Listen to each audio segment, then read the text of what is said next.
यह एक ऐसी कहानी है जो आपकी सोच और जिंदगी दोनों ही बदल सकती है। एक वक्त की बात है कि एक बादशाह था। उसने अपने शहर में एक निहायत ही खूबसूरत मस्जिद तमीर करवाई। मस्जिद की तमीर मुकम्मल होने के बाद बादशाह की बेटी ने ख्वाहिश जाहिर की कि जब यह खूबसूरत मस्जिद बन जाएगी तो वह वहां जाकर 2 नफल अदा करेगी। मस्जिद की तमीर मुकम्मल होने पर शहजादी अपनी ख्वाहिश की तकमील के लिए मस्जिद में तशरीफ लाईं और 2 नफल अदा करने लगी। इस वक्त तमाम मजदूर जा चुके थे, बस एक नौजवान मजदूर वहां अकेला बचा था जो अपना काम समेट रहा था। उसने शहजादी को नमाज पढ़ते हुए देखा। शहजादी के सजदों का वह मंजर उसे बहुत खूबसूरत लगा और उसके दिल पर गहरे असर छोड़ गया। काम खत्म करने के बाद वह मजदूर घर लौटा, लेकिन शहजादी के नमाज पढ़ने का मंजर उसकी आंखों से हट ही नहीं रहा था। उसने अपनी माँ को सारा हाल सुनाया और कहा, मैं शहजादी से शादी करना चाहता हूँ, आप बराए कृपया बादशाह के पास मेरा रिश्ता लेकर जाएं। माँ ने बेटे को बहुत समझाया कि हम एक आम मजदूर हैं और वह बादशाह की बेटी, हमारा कोई मिल नहीं। लेकिन इस नौजवान पर जैसे जुनून सवार हो गया था।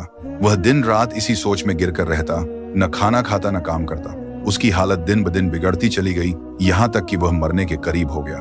बेटे की यह हालत देखकर माँ बहुत परेशान हुई और मजबूरन बादशाह के पास पहुंची। उसने बादशाह को अपने बेटे की सारी कहानी सुनाई। बादशाह ने बड़े तहम्मुल से उसकी बात सुनी और कहा, अगर आपका बेटा 40 रातें मस्जिद में तमाम लोगों के जाने के बाद कयाम करे तो मैं उसकी शादी अपनी बेटी से कर दूंगा। बादशाह ने यह भी कहा कि उसकी निगरानी की जाए और अगर वह एक रात भी न आया तो यह रिश्ता नहीं हो पाएगा। माँ ने घर आकर बेटे को बादशाह की शर्त बताई।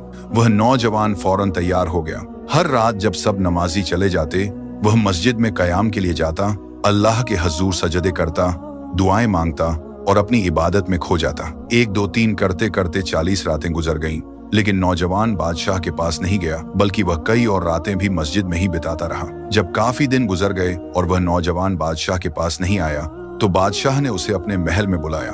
बादशाह ने उससे पूछा, क्या तुमने मेरी शर्त पूरी की? नौजवान मजदूर ने कहा, जी हजूर, मैंने आपकी शर्त पूरी की है। बादशाह ने खुश होकर कहा, मैं तुमसे बहुत खुश हूँ, मैं तुम्हारी शादी अपनी बेटी से करवाने के लिए तैयार हूँ। लेकिन यह सुनकर वह मजदूर मुस्कुराया और बोला, बादशाह सलामत, मैं अब इस रिश्ते के लिए तैयार नहीं। बादशाह हैरान होकर बोला, क्या मतलब? तुम तो उसके बिना जिंदा नहीं रह सकते थे? नौजवान ने बड़े सुकून से कहा, हजूर, आपने मुझ पर बहुत बड़ा एहसान किया है। जब आपने मुझे 40 रातें मस्जिद में कयाम करने का हुक्म दिया तो मेरा मकसद कुछ और था, लेकिन इन रातों में सजदों के दौरान मुझे जो सुकून मिला उसका मुकाबला दुनिया की किसी भी चीज से नहीं किया जा सकता। मुझे समझ आ गया कि मेरी मोहब्बत आपकी बेटी से नहीं बल्कि उस मंजर से थी जहां वह अपने रब के हजूर सजदा कर रही थी, और अब जो मुझे मिल गया है वह सबसे बढ़कर है। यह कहकर वह नौजवान सुकून और इत्मीनान के साथ वापस चला गया।